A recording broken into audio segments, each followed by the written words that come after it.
Bạn có chắc người đang giao dịch mỗi ngày là bạn? Hay đó là một phần khác trong bạn, sợ hãi, tổn thương hay cái tôi đầy kỳ vọng? Trong thế giới của biểu đồ, chiến lược và lệnh mua bán, có một sự thật lặng lẽ mà ít ai nói đến. Thị trường không phản bội bạn, nó chỉ phản chiếu bạn. Và khi bạn biết rõ ai đang thực sự giao dịch, mọi thứ bắt đầu thay đổi. Chào mừng bạn đến với Ngẫm Trading. Hôm nay chúng ta cùng nhau đi sâu vào hành trình bên trong chính mình để cùng ngẫm về chủ đề tỉnh thức. Một trong những sự thật khó chấp nhận nhất trong thế giới giao dịch không nằm ở biểu đồ, không nằm ở chiến lược, cũng chẳng phải hệ thống quản lý vốn. Sự thật ấy là, phần lớn thời gian, bạn không biết ai đang thực sự giao dịch trong chính mình. Bạn nghĩ mình là người ra quyết định. Nhưng thật ra, đôi khi bạn chỉ là người quan sát bị cuốn vào vòng xoáy của cảm xúc, nơi mà nỗi sợ, lòng tham, tổn thương hay khát khao được công nhận lặng lẽ điều khiển tay bạn click chuột. Và điều này không chỉ xảy ra một lần, nó là một vòng lặp. Người giao dịch bên trong bạn là ai? Thử dừng lại một nhịp. Khi bạn đặt lệnh, đặc biệt là trong lúc thị trường hỗn loạn, bạn có thể trả lời thành thật. Ai đang giao dịch vậy? Là bạn, người có kế hoạch rõ ràng, quy tắc nhất quán, tâm lý vững vàng. Hay là bạn đang bối rối, muốn gỡ lại khoản lỗ, không chịu nổi cảm giác bị bỏ lại? Hay là một đứa trẻ tổn thương trong bạn, người từng bị chê bai, từng thất bại, đang cố chứng minh điều gì đó thông qua từng con số trên màn hình? Không phải lúc nào bạn cũng là người lái. Trong thiền định, có một khái niệm gọi là người quan sát tỉnh thức. Đó là phần trong bạn đủ tĩnh lặng để thấy rõ những gì đang xảy ra. Không can thiệp, không phán xét, chỉ nhìn. Trong giao dịch, phần lớn thời gian, người lái không phải là người quan sát ấy, mà là những phần rất khác. Cái tôi, sự phòng vệ, bản ngã tổn thương, những niềm tin vô thức tích lũy từ tuổi thơ, từ gia đình, từ nền văn hóa, từ những thất bại chưa được chữa lành. Bạn tưởng bạn đang giao dịch theo chiến lược, nhưng sự thật là bạn đang giao dịch theo ký ức. Mỗi lệnh giao dịch là một tấm gương. Thị trường không phản bội bạn, nó chỉ phơi bày bạn.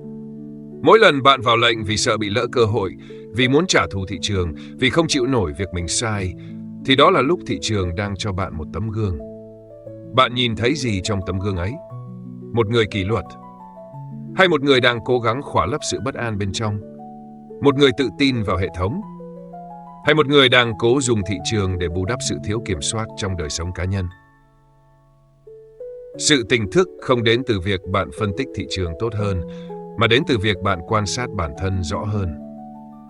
Đôi khi một phút dừng lại để nhìn vào bên trong còn giá trị hơn cả 100 giờ học phân tích kỹ thuật. Giao dịch là hành trình thiền định chủ động.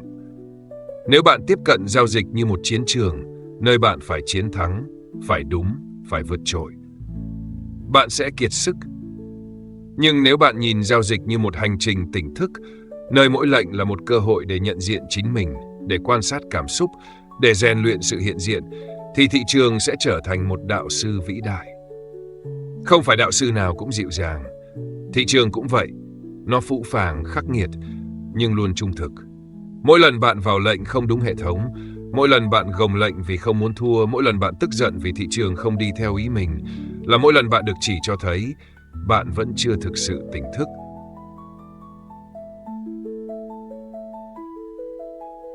Học cách ngồi yên trong biến động. Một trong những thực hành khó nhất nhưng quan trọng nhất trong giao dịch tỉnh thức là học cách ngồi yên.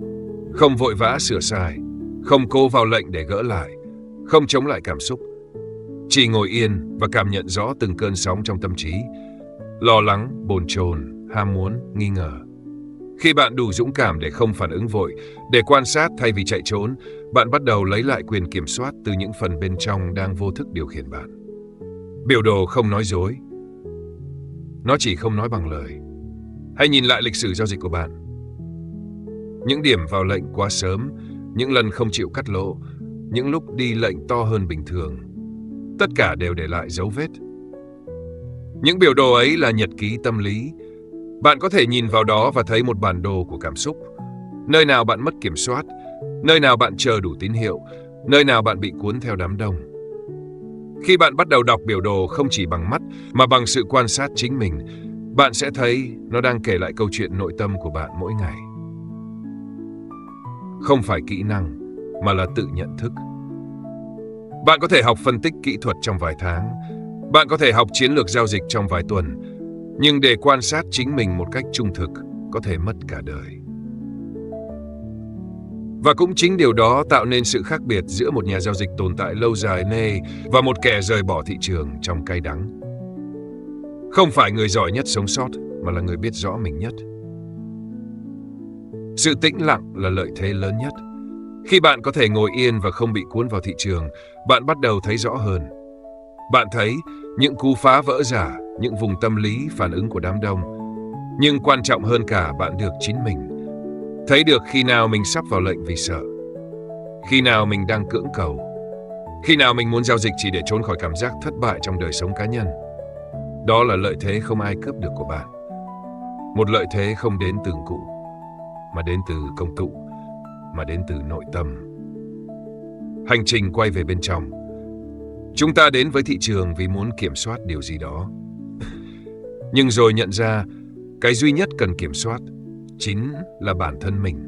Mỗi lần bạn thất bại không phải vì thị trường quá khó, mà vì bạn chưa nhìn ra ai đang cầm tay chuột trong khoảnh khắc ấy. Là bạn, người tỉnh thức, hay là bạn, người đang bị tổn thương? Tỉnh thức là chấp nhận, không phải kiểm soát. Giao dịch tỉnh thức không phải là lúc nào cũng đúng, luôn thắng, không bao giờ run sợ. Đó là khả năng nhận biết và chấp nhận mọi trạng thái đang xảy ra mà không bị đồng hóa với nó. Bạn vẫn có thể sợ, nhưng không để nỗi sợ quyết định hành vi. Bạn vẫn có thể mất tiền, nhưng không để mất chính mình. Bạn có thể sai, nhưng không bị cuốn vào vòng xoáy tự trách. Sự tỉnh thức mang lại cho bạn khoảng cách, một không gian để lựa chọn thay vì phản ứng. Giao dịch như một người tỉnh thức. Hãy thử bắt đầu mỗi ngày giao dịch bằng vài phút im lặng. Không xem chat, không mở lệnh, chỉ ngồi và hỏi: tâm mình hôm nay thế nào? Hãy quan sát mình khi thị trường biến động. Hãy để ý đến những thôi thúc muốn làm gì đó, và hãy tập dừng lại trước khi hành động. Dần dần, bạn sẽ thấy mỗi giao dịch là một cơ hội để trở về với chính mình, để nhận diện những phần vô thức, để luyện tập sự hiện diện. Biết rõ ai đang giao dịch là bước ngoặt. Nếu bạn thật sự muốn nâng tầm giao dịch, hãy ngưng chạy theo những chiến lược mới. Hãy quay về, hỏi lại: ai đang giao dịch trong tôi? Khi bạn biết rõ người đó là ai, là nỗi sợ, là cái tôi, hay là phần nhận thức tỉnh thức, bạn mới có thể đưa ra quyết định sáng suốt. Giao dịch tỉnh thức không phải là đích đến, nó là một thực hành, một hành trình quay về, không phải để chiến thắng thị trường, mà để không thua chính mình. Cuối cùng, giao dịch không phải là một cuộc chiến để giành phần thắng, mà là hành trình sâu thẳm quay về để nhận diện chính mình, từng cảm xúc, từng niềm tin, từng lựa chọn nhỏ bé. Bạn có thể sai lệnh, bạn có thể mất tiền, nhưng đừng đánh mất sự tỉnh thức. Vì khi bạn biết rõ ai đang giao dịch, bạn sẽ không còn là nạn nhân của thị trường, mà trở thành người chủ của chính mình.